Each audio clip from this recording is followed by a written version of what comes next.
And even then, they also banned out the Matrix. It makes sense, you know, Your things are just team is adding up banning. here. Even BTK, they're just sticking to their guns. They haven't really adapted too much with their bans overall. Estes, Rafaela getting banned out consistently each and every time. Other than the first few games, the only adaptation was made during Game 3 and Game 4. I honestly, again, this is going to be so hard for both of the teams to draft because, again, we saw it. Blacklist International, they went for the 5 jungle bans in the first game, losing out to that now, changing it up already with just 3 jungle bans recently. But now, look, it's starting to open up. Moba Zane, his Roger, Easton, Shin, and Nathan, it's all up for grabs. Oh boy. Oh boy. I've been, you know, on Twitter, people have been kind of talking about maybe whether or not Your Moba Zane team can is actually get banning. his Roger this time around. This just might be the game. Natan being the next ban for Blacklist International here. BTK coming in. Is it going to be the Aldius? No, it's going to be the Clint Your as they team have been is sticking picking. to their guns here. Blacklist with first pick. Yeah, BTK, it's all about good housekeeping from them. They ban out the Clint time and time again. I mean, Blacklist International, any other team, in fact, would love to get their hands on that Clint. Very strong in the gold lane. And with the absence of the Beatrix, there's really no matchup to kind of trade off with that Clint, so they've still banned it all out. And again, good housekeeping from BTK with the Estes as well as the Rafaela ban. You don't want to give that to Blacklist International at all. Hey, everyone in chat, they're spamming Yisun Shin, but the Yi will be picked up for Blacklist, and now this is the chance you want to go for the Raw. It's the Yisun Shin instantly from the side of BTK. All your chat, all the people predicting in the chat right now, your wish has been granted. Yisun Shin for Moba Zane. All right, this might be the most standard draft we may see coming in from BTK when it comes down to the regular meta that we know here in Southeast Asia. And so far, the Esmeralda has been a consistent comfort pick for BTK's side. Victor, he's looking better and better each time he hits the Land of Dawn with it. Oh. Now, if you're looking at Blacklist International, you're going to be looking at your Haji hero now, because now you already know that Yisun Shin is the jungler for the team, so that you can adjust. And knowing Blacklist International, they like the Cho in these situations. Instead, they go for the Ruby, which is also a hero that can be used by Haji. And Blacklist International, just straight up bringing out the big guns. Alju is going to be the pickup. Okay, does mean that it's going to be an early Winds of Nature here coming in for Moba Zane. What are you looking at here, Mirko? You know what I like right now? You have that Yiv, you have that Aldous. You know what is going to be really good right now? Give me the Yu Zhong with the Petrify as well. Able to use that Petrify not just to go in for the engages, but also you can go and peel for your carry with the Petrify, but it is going to be Your the Lunox team first. is Get banning. that damage potential out of the way, right? Now with the Lunox, Aldous will not be as tanky, will not be as unkillable Yes, as exactly. usual. Because the normal approach to Aljus is to like tank up, right? So Your that at least they team will is survive that initiation coming out from the Aldus. But the real answer to the Aldus is get some killers against it. So Lunox and Esmeralda, both of them having good stock Your against team this is Aljus. banning. Yep, and as we move on towards the second ban phase here, we're seeing the Lilia as well as the Paquito being banned out so very quickly here. This is kind of interesting because the question is, I don't think BTK is looking for any real answer to actually, you know, knock Eve out of the picture. They're just depending on Victor Your so team far. is I could be banning. wrong about this. We might be able to see another Grok coming out of Shark Yes. this time round. Yes. But let's see, Blacklist International, are they going to ban it out? No, Your it's going to be team the is Selena, picking. Lilia, Barat, as well as Paquito for the second ban phase. Let's see what gets picked We up. go It is going to be the Farsa. Farsa, so Oh. adding on to the front-to-back composition that they want to play. This is very similar to Game 4 just now. They want to play kiting back because, as you can see from Blacklist, they're really good at diving, right? They don't really want to go for the multi-dimensional composition to dive and to back away. They'd rather just focus on one thing right now, and that is really good, honestly, against the Blacklist composition. Yeah, for Blacklist International, they can opt to go for something along the lines of a Lapu-Lapu or a Yu Zhong, as the squishy backliners from BTK can suffer from that kind of initiation. Maybe the bigger problem is this Esmeralda. Now it kind of makes total sense why BTK wanted to go for the first pick Esmeralda, or at least in this case, second pick Esmeralda. It's because of the fact that the deterrent factors for both the other heroes for the BTK lineup can be stopped by the Esmeralda. Well, speaking of which, comfort picks coming out on the side Your of Blacklist team is International. We banning. see the Thamos. We also see the classic Oheb Alice here. Let's see what BTK's overall response is going to be. I think you go Grok this time.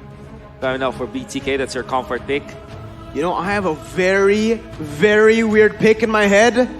Atlas. Ooh, Atlas, is it going to be worth it this time around? I'm not 100% sure, but here we go. It's going to be Matilda instead that has been left wide open since the beginning of time. At the very least now, they have guaranteed ways to at least knock Oh My Venus out of the real world manipulation. Oh my god, the draft has been set by both of the teams right now. Give us your predictions, man. Let us know in the chat right now. Is it going to be Blacklist International or BTK?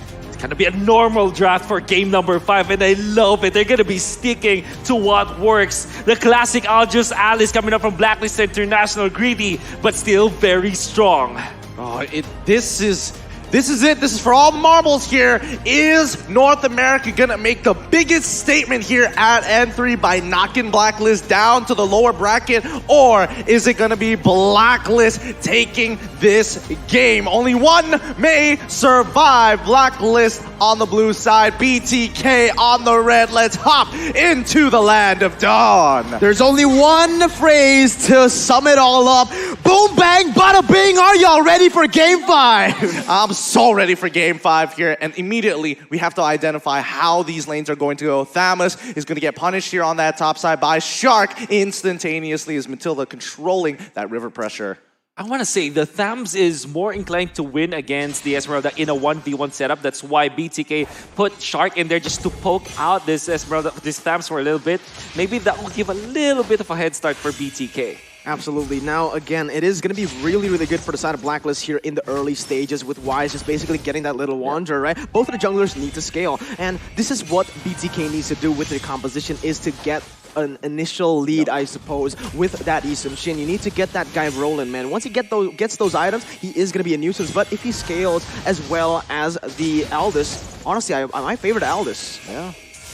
And one thing I do like about Blacklist International, this Ruby Eve combination. I love this because you always set up for the real world manipulation. And as a position 5 Ruby, you're just required to just dish out the crowd control and not much about the damage, and have the damage department be covered by the Eve. So it makes total sense to me, especially because what Blacklist International wants to do is just to drag out the game long enough for both the stacking or infinitely scaling heroes like the Aldous and the Alice will be strong in the late game. Yeah, I mean, this is the most standard meta game we've seen from either one of these sides. Very familiar, especially to the MPL regions, who overall generally hover around a lot of these heroes here. Now, BTK immediately moving in towards that top side jungle. So far, the level 4s are getting hit by both junglers at this point of time. Turtle's coming up in about 5 seconds or so. Now, rather slow, but Oh My Venus now getting punished here. Moba Zane getting very close to getting some good damage, and maybe even first blood. Honestly, that was really good setup for the side of BTK. They go in for the trade. You can see actually that was really well coordinated. Yep. They were going for the camp in that jungle invading as well, but they know that they want to go for a fight in the mid lane. They want to deal additional damage, and that literally just set up for the Turtle. What's happening bot side here? Turtle goes over by the SCB here for BTK, but so far, Fire Checking getting a good Chaos Assault on towards Wise's side, but he can just absorb the damage. Yeah. Both heroes don't have a lot of items or a lot of stacks, but the Chase Fate coming up towards that side just to speed up his clearing. I really like how the Wise using this Aldous. He's really good. He's using that ultimate very efficiently just to roam around the map to get him to places a little bit faster. But look at this, BTK going in for the gank. It's not going to be good just yet. Oh, they forced out the flicker coming in from Oheb. This could be a potential punish later on in towards that game. He's got to wait 120 seconds before he gets that back, but let's double check on the items so far. Yeah, for BTK, they're going to be amassing a lot of items, which is good because, you know, at least this time they're evening up when it comes to trades. Yep, Zia's going to lose 50% of his HP for and now. Nothing much is being achieved here for either side. It's a dead even game thus far. That really is surprising because we know that in the first 4 games match, they just run into each other like so often. But this time, it's game number 5. Everything is literally on the line. The winner will advance to the upper bracket, and the loser will be put in that lower bracket where there's so many strong teams that can eliminate you. So everything hangs in the balance in this last game. Honestly, this is the calm before the storm, right? You know something's bound to happen, and that is going to be most probably the second turtle of the game, you know? Most of the time here, after the first turtle, none of the teams want to go for any crazy engages, but wait a minute, I might just made a mistake, Venus! He's on some trouble here. He's taking way too much damage here, and Shark immediately able to punish first blood by Razor going over to BTK. Really nicely done. That was beautiful. beautiful again. Beautiful. And then Zia even held on to the real world manipulation. Oh, sorry, in the meta airstrike because he knows that they want to control this turtle area after the fight. So BTK really managing their resources well. Look, BTK, they're looking so warmed up right now. They're working like a well-oiled machine. You can definitely see that they're, you know, stuttering here and there during the earlier stages of the game against Blacklist International. But I feel like they've really found their own momentum and really oiled up the gears. Absolutely, man. The thing is, for the side of BTK, they're just really good at these prolonged fights, and that's exactly what they want to keep on doing. Just look for these crazy skirmishes on all across the board, and this is most probably what they're baiting in to do right here. Yep, Wise, he's going to have to get on out of there. I don't think he has enough sex for the real world manipulation. Yes, there they have it. Fried Chicken finds it again. Solo killing Oheb, and now the bottom side is getting initially pushed down as BTK wants to press the advantage here. Nicely done by Fried Chicken. Like I said, it's all a setup for a fight. They only started the turtle to look for a fight, and Blacklist International, they went a little bit too greedy. They didn't have a good position there. They didn't even know whether the bottom side was winning, was pushing, and they still forced it away. These are mistakes that are uncanny. Very uncanny. I mean, Oheb, he has played this matchup way many times before in many other players and matchups in the Philippines, but for some reason, Fried Chicken finds the opening kill against Oheb. That's a solo kill, in fact. And that gave BTK so much control into that turtle. Even Edward was too late to the party, and BTK just got that objective, which is what they needed. If you want to play the Yisun Shin from the jungler role, you have to always get the objectives. First turtle, second turtle, and the third turtle. Here comes BTK as they rotate from the top side down towards Oheb, and they know for a fact that turret is so low. And there we go. Mobazane just going to tank a couple of shots just to break down the turret here on bottom side and open the map up a little bit more. That's the play you do when you have the turtle buff. Take advantage of the shield. That shield cools down, okay? So you have to make the most of it. And he did exactly that. Very smart, very intelligent plays here coming in from the side of BTK, not only getting the turret in the bottom side, but also rotating their members to that top side to just protect the turret. So not only, again, are they looking for the proactive movements on the map to get objectives, but they're also defending their objectives really well. Yep, I think the game's only really going to start taking place once mid opens up, but we'll see how this is going to play it as BTK now starting to press their advantages here. A very slight advantage, 2.2k so far in towards Blacklist's jungle. Slowly but surely, they just have to push and pull until somebody makes that mistake. Feather Airstrike does come up. Haji isn't going to force any situation right now. His top side might be in a little bit of trouble. Majority of the BTK members just hovering for priority over this turtle. Well, Blacklist International is giving Oheb the double lane treatment, wherein you also get the mid lane, some of the mid lane minions, as well as your own lane, the gold lane minions. In fact, for this Alice, this is because you need recovery. And maybe for the next purple buff, they are going to give it to the Alice so that at least they can fight in this turtle. However, they might be too late.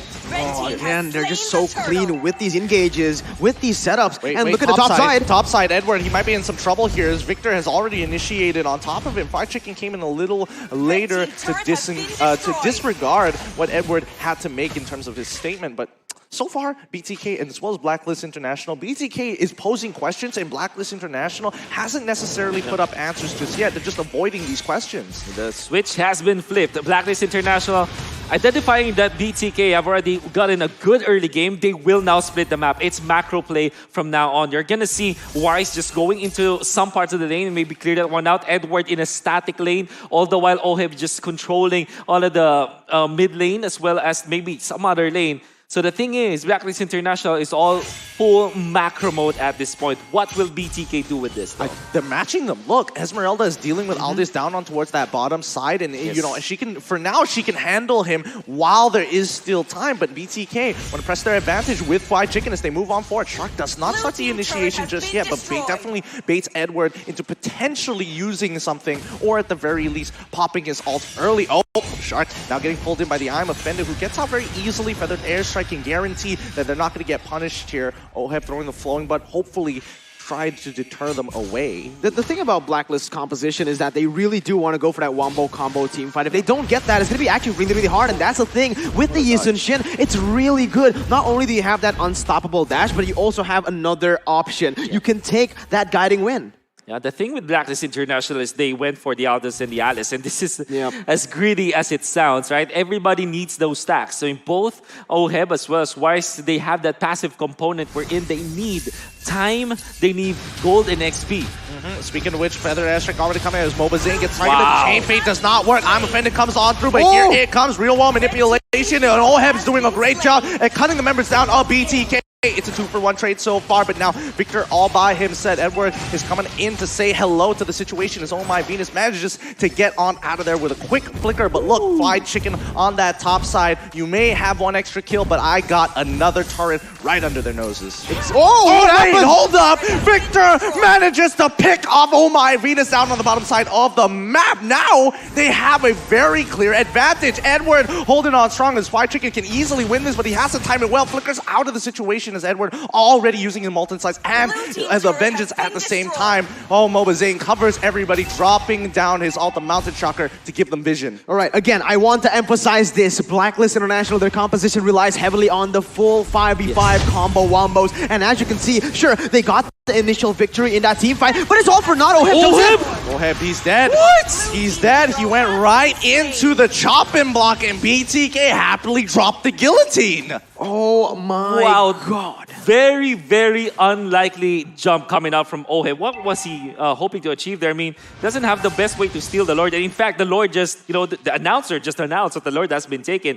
And maybe we get to see that in the replay. All due fairness, Blacklist International, they're really off of what Mirko was trying to say, the wombo combos. You can see Haji, the Kevin Durant, the KDA machine setting up for display with the Ruby as well as the Eve combo that we have always been talking about. But off-cam kills is what we saw. I mean, what we didn't see. I mean, the kill onto the Eve. But let's see this momentum here coming out for BTK. You can see they're getting hungrier, they're getting thirstier. Oh You know what they want. The Lord has already been achieved, and here comes the falling Star Moon on towards Y's side. They've taken all the tier 2 turrets, and with the next wave, mid tier 2 shall fall, and Blacklist International forced back a 6K goal lead for BTK. Is this huge or what? As Haji goes into the middle of the fight, Victor is able to hold on strong. Feathered airstrike, more than enough damage. Falling Star Moon to secure the kill. He trades his life, but he doesn't care about it anymore, as they will open up the inhibitors here. BTK open up the top side already. Blacklist International running out of time. Oh, crazy as it sounds, BTK just off of their confidence in that play. I mean, Victor, he knows that the rest of his team can just take